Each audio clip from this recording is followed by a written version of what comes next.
नमस्ते। कानून की दुनिया में ना बड़े भारी भरकम शब्द सुनने को मिलते हैं ना।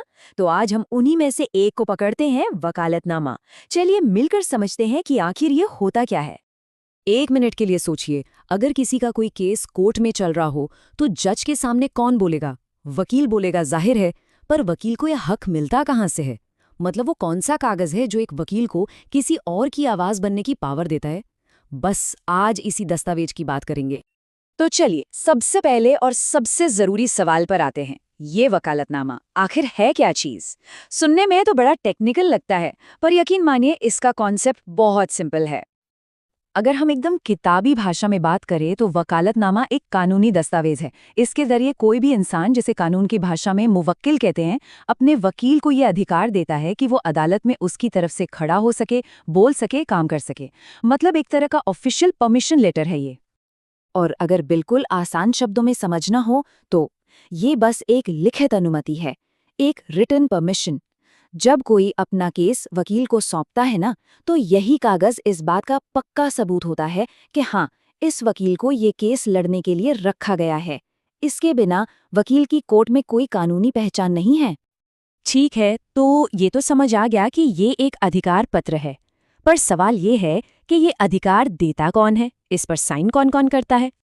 देखिए, इस दस्तावेज पर मुख्य रूप से दो लोगों के दस्तखत तो होते ही होते हैं।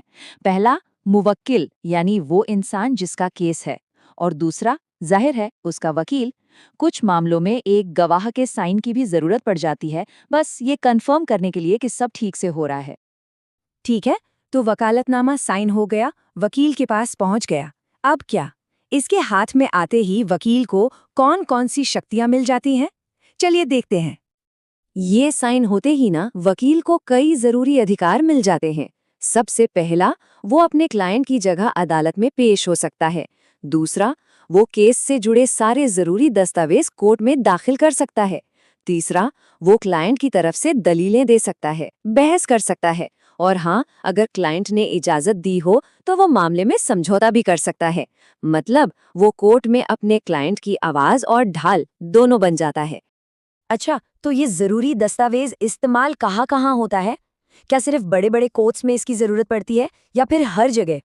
इसका सीधा सा जवाब है, लगभग हर जगह। केस चाहे सिविल कोर्ट में हो, क्रिमिनल कोर्ट में हो, हाई कोर्ट में हो या फिर सीधे सुप्रीम कोर्ट में, वकालतनामा जरूरी है। यही नहीं, दूसरे न्यायिक मंच जैसे कि कोई ट्रिब्यूनल हो, वहां भी वकील को ये दिखाना ही पड़ता है। इसके बिना बात आगे नहीं बढ़ती।